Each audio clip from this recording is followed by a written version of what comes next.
Bismillahirrahmanirrahim. Assalamualaikum warahmatullahi wabarakatuh. Syukur Alhamdulillah kita bisa berjumpa lagi di channel ini. Salawat dan salam selalu dan tetap tercurahkan kepada junjungan kita Nabi besar Muhammad sallallahu alaihi wasallam. Allahumma salli ala Sayyidina Muhammad wa ala ali Sayyidina Muhammad. Harapan dan doa saya, semoga saudaraku semuanya selalu diberikan kesehatan, dilapangkan rezekinya, diampuni segala dosa-dosanya, dan dipanjangkan umurnya. Amin ya rabbal alamin. Sahabat beriman yang dirahmati Allah, pada kesempatan kali ini kami akan menyampaikan tentang manfaat mandi yang dilakukan di waktu fajar atau mandi yang dilakukan sebelum subuh. Mandi merupakan kewajiban semua insan agar badan senantiasa sehat, segar dan bugar, bersih dari setiap kotoran yang menempel pada badan. Di dalam Islam, kebersihan merupakan bahagian dari keimanan. Oleh sebab itu, sebagai orang Muslim, kita diwajibkan mandi untuk senantiasa menjaga kebersihan badan. Ada waktu-waktu tertentu jika mandi yang dilakukan agar bisa mendapat manfaat bagi tubuh.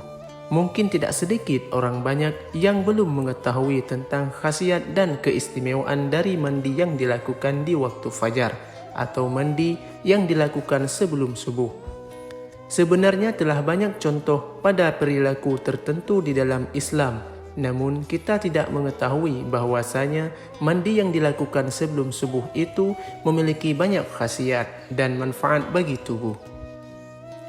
Di antaranya adalah jika mandi dilakukan di waktu terbit fajar atau sebelum subuh sekitar pukul 4 pagi, di waktu ini begitu sangat istimewa.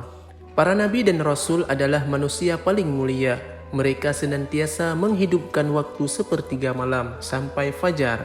Karena itulah mereka adalah manusia yang paling sehat dibandingkan umatnya.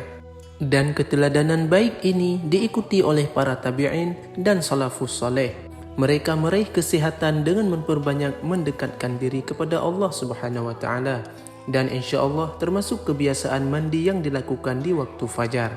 Gas O3 mempunyai pengaruh yang positif pada urat dan mengaktifkan kerja otak dan tulang.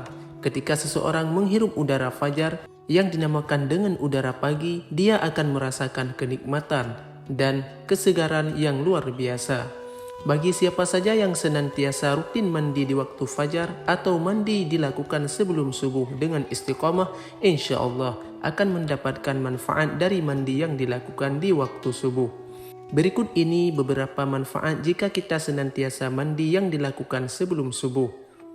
Yang pertama adalah tidak terkena penyakit ain, sakit, demam, pilek dan lain sebagainya.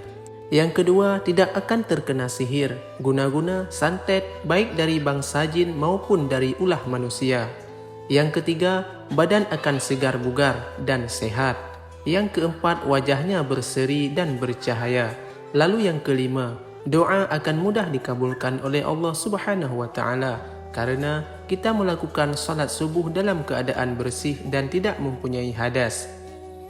Lalu yang keenam, sukar didoakan jahat oleh orang lain, seperti disumpahi. Jika ia menyumpah, maka sumpah serapah yang ia katakan akan berbalik pada dirinya. Kemudian yang ketujuh, menguatkan daya tahan pada mata atau tidak mudah rabun. Sahabat beriman yang dirahmati Allah, setiap hal baik tentu ada hal yang bisa merugikan jika itu dilakukan, seperti halnya dilarang mandi di waktu-waktu tertentu. Karena jika itu dilakukan, maka akan berdampak kurang baik bagi kesehatan tubuh kita. Berikut waktu yang dilarang untuk mandi. Yang pertama adalah jangan mandi 30 menit setelah sholat asar. Karena di waktu tersebut kondisi darah di tubuh dalam keadaan panas, sehingga jika kita melakukan mandi di waktu ini bisa mengakibatkan akan timbulnya rasa lelah dan letih yang berlebihan. Lalu yang kedua, jangan mandi setelah maghrib, karena pada waktu setelah maghrib antara pukul 18.00 sampai dengan pukul 19.00, di mana di waktu ini kondisi jantung kita sedang dalam keadaan lemah. Semoga kita bisa senantiasa melakukan mandi sebelum solat subuh agar tubuh kita senantiasa tetap sehat, segar dan bugar, sehingga dalam menjalankan solat sunnah sebelum subuh dan solat subuh, tubuh kita dalam keadaan segar, bersih dan suci dari hadas. Amin ya rabbal alamin. Demikianlah yang bisa saya bagikan, semoga bermanfaat untuk kita semua. Wassalamualaikum warahmatullahi wabarakatuh.